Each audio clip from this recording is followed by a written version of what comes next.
오늘 수사 결과 발표 중에 여러 차례 강조된 부분, 그러니까 목적이 뭐였느냐를 봤을 때 권력 독점을 위한 것이었다. 그리고 권력 유지를 위한 것이었다. 그리고 즉흥적인 게 아니라 치밀하게 준비가 돼 왔다라고 요약을 할 수 있을 것 같습니다. 2022년 5월에 윤 전 대통령이 취임을 했는데 그 이듬해죠. 2023년 10월쯤부터는 본격적으로 준비했다는 게 특검의 시각입니다. 예. 왜 취임 1년 갓 지났을 때부터 권력을 독점하고 유지하고 싶어 했을까? 어떻게 분석하세요? 그래서 약간 저 부분에 대해서도 참 석연치 않은 부분입니다. 그러니까 오늘 사실 특검이 발표를 했음에도 불구하고 흔쾌하게 저 내용에 대해서 명확하게 이해가 되지 않는 부분이기도 한데요. 윤석열 대통령이 당시 5월에 취임, 2022년 5월 취임한 이후에 두 달 후부터 계엄 얘기를 했다는 거 아니겠습니까? 언급 시작은요. 그리고 23년 10월에 구체적으로 이제 실행이 시작된 시점으로 보고 있는데 이 시점에서는 윤 대통령 본인이 계엄의 명분을 얘기했던 줄타내기라든지 그 당시에는 또는 뭐 예산안을 그 일방적으로 처리해서 정부를 마비시켰다든지 소위 그 계엄의 명분으로 삼았던 내용들은 이 시점에서는 없었죠.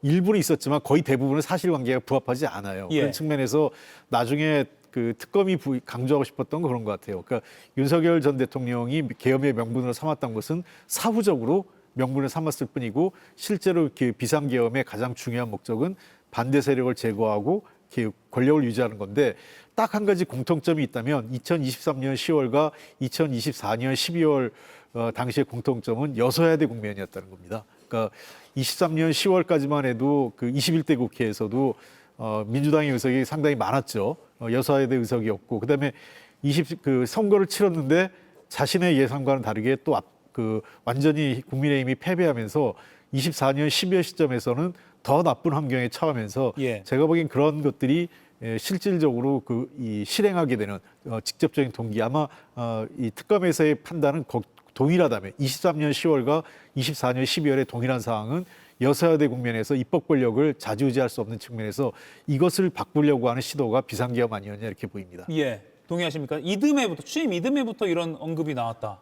그런 언급이 있었던 거는 뭐 여러 군데에서 증언을 하고 있잖아요. 그런데 지금 특검의 저 해석은 그건 이제 해석이죠. 그 다른 구체적인 증거를 찾아내지는 못했잖아요.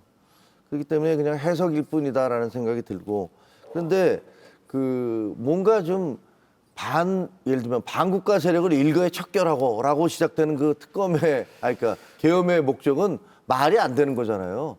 반국가 세력이 어떻게 여당 대표가 들어갈 수 있습니까? 한동훈을 비롯해서 자기 당의 어떤 당대표를 체포해라라고 지시하는 게 반국가 세력이다. 그러면 자기는 지금 반국가 세력을 뽑은 당에서 같이 일을 하고 있었다는 얘기잖아요. 그러니까 기본으로는 말이 안 되고 그냥 느낌은 자기의 성정대로 자기 앞에서 굽신거리지 않고 반대하는 사람들을 다 그냥 쓸어버리겠다라는 식의 생각을 갖고 있었던 게 아닌가. 그건 뭐 말도 안 되는 얘기죠. 대통령으로서는 정말 말도 안 되는 얘기고 일반 정상적인 자유민주주의 사회에 사는 시민들은 그런 생각을 할 수가 없습니다.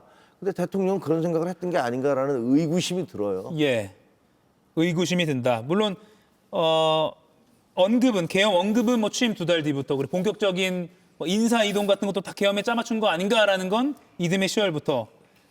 여소야대 국면이라면 정치적으로 해결하는 거를 국민들은 기대할 텐데 그러지 않고 다른 방식을 계속 고민했다는 것. 시청자분 여러분께서도 어떻게 생각하실지 궁금합니다. 이가혁 라이브를 시청해 주셔서 고맙습니다. 이가혁 라이브는 평일 오후 5시 TV와 유튜브로 실시간으로도 함께 하실 수 있습니다.